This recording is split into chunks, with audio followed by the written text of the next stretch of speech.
Right, let's get straight into it. Today, we're unpacking a really fascinating and frankly, absolutely crucial explainer based on a formal 24-example referral that's been submitted to the National Anti-Corruption Commission, or as most of us know it, the NACC. We're investigating a systematic, structural phenomenon known as the Commonwealth Revolving Door. Now, this isn't just a bit of inside baseball about what politicians get up to after they leave office. No, it's a deep dive into an entire ecosystem that has a massive, very real potential impact on how public money is protected. We'll be looking directly at the source material to understand exactly how this machinery works, why it matters to all of us, and what it ultimately means for the integrity of our public institutions. Here's the roadmap for this explainer. First, we'll define the Commonwealth Revolving Door. Then, we'll look at converting public to private. Third, we'll map out high-risk sector patterns. Fourth, we're diving into the Parliament access pathway. And finally, we'll cover the specific questions for the NACC. All right, let's kick things off with Section 1, the Commonwealth Revolving Door. So what are we actually talking about here? The focus of this referral is entirely on structure.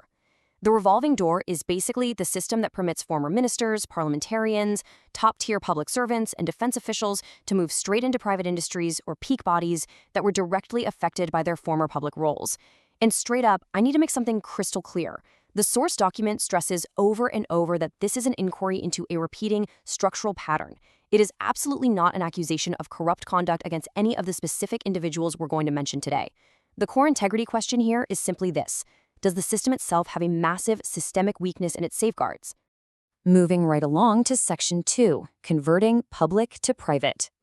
You might be wondering, what exactly is being bought and sold when a high-ranking official leaves the public sector? Well, it's not just a fancy resume, that's for sure.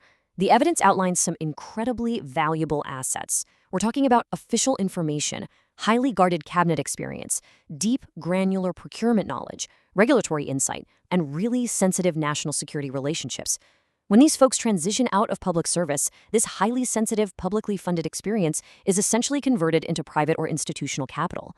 I mean, they take with them the entire map of decision-making channels, the sheer ability to influence government, and the undeniable credibility of holding a recent Commonwealth office.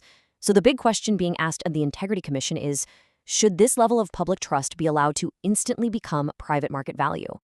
Which brings us to Section 3, high-risk sector patterns.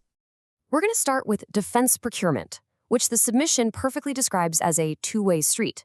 Defense is arguably the most high-risk sector of the whole lot. Why?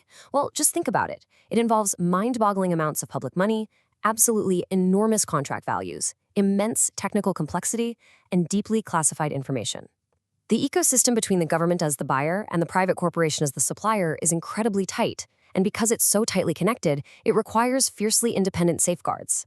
Let's look at what the source material actually reveals about this. Look at the two-way nature of this defense revolving door. Take Tony Fraser and Chris Thiebel, for example. Both of these men had vast senior military or defense acquisition experience. Both then moved out into the private sector, taking massive executive roles at major defense suppliers, Airbus and Northrop Grumman, respectively. But then the door swings back. Both returned to the public sector to lead the Capability Acquisition and Sustainment Group, or CASC. That is literally the Commonwealth's central defense acquisition machinery. It's the body responsible for splashing huge investments of public money. Now, again, no allegations of individual wrongdoing here, but this dynamic raises glaring, obvious questions about supplier access, confidential info, and whether procurement can stay truly neutral when senior figures are bouncing back and forth between the buyer side and the supplier side. And this phenomenon doesn't stop at the departmental level. It extends right up to the cabinet.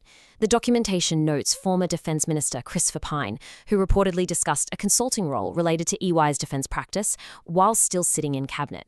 It also points to former Prime Minister Scott Morrison, one of the chief architects of AUKUS, who later moved into advisory roles connected with strategic firms like American Global Strategies. The core integrity concern being raised isn't just about politicians needing to find a job after politics.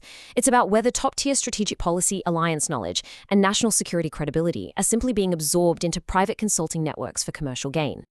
Okay, let's pivot for a second and look at another absolute juggernaut of a sector, financial services and regulatory architecture.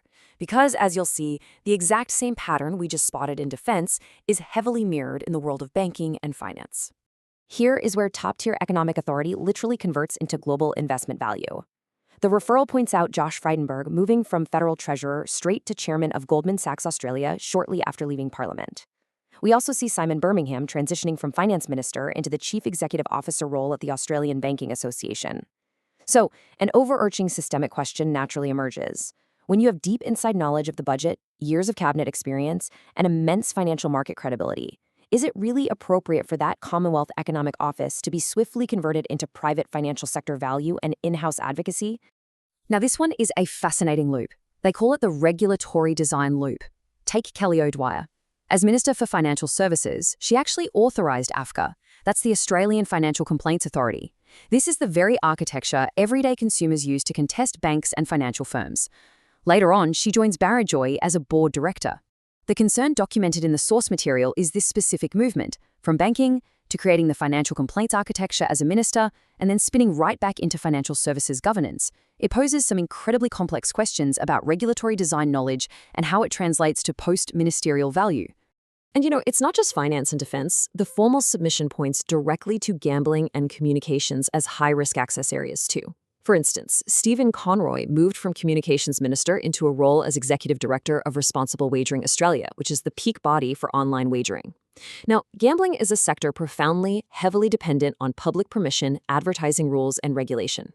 The integrity concern is that former ministers bring incredibly valuable political access and regulatory insight into industries that rely entirely on those exact policy settings to operate. Let's move into Section 4, the Parliament Access Pathway. I really want you to hear this specific quote pulled directly from the NACC referral. The revolving door becomes more than a career pathway. It becomes an access pathway. This is an absolutely critical distinction. The issue isn't merely that former officials go off and take private roles. It's that those private roles may carry practical, physical access to Parliament House, to sitting ministers, to their advisors, and to those quiet, informal decision-making channels. Private entities might essentially be purchasing privileged, physical proximity to the very people deciding how public money is spent. This all happens through what the submission calls the sponsored pass gap. It turns out former officials can obtain sponsored Parliament House passes that appear to operate completely outside the Commonwealth lobbying framework. Actually, it's basically a VIP loophole. It means a person can have privileged physical access to the halls of Parliament without the public having any idea who sponsored them, who their clients are, or if they're acting on behalf of a regulated industry. It completely bypasses normal, transparent disclosure and makes it incredibly difficult, if not impossible, to enforce cooling-off periods. It's a massive, glaring loophole in our integrity safeguards. And finally, Section 5, questions for the NACC. Ultimately, the NAAC is being asked to launch preliminary inquiries into 4 major systemic areas. First, are the current cooling-off periods actually adequate for high-risk portfolios like defense, treasury, and national security? Second, are conflicts of interest and recusals actually being documented and strictly enforced, or is it just a rubber stamp? Third, is there widespread misuse of these sponsored Parliament passes by former officials acting as undisclosed lobbyists? And lastly, are in-house lobbying and board appointments just being used as convenient loopholes to dodge the existing lobbying framework altogether?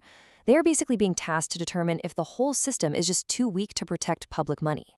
Which brings us to our final, overarching thought for today. Is the Commonwealth Integrity Framework actually adequate to prevent public office from becoming private advantage?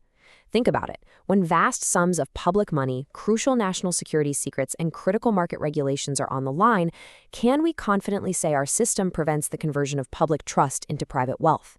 It's a hugely provocative question, and one the National Anti-Corruption Commission is going to have to grapple with. Thanks so much for joining me on this explainer. Keep questioning, keep digging, and I'll catch you next time.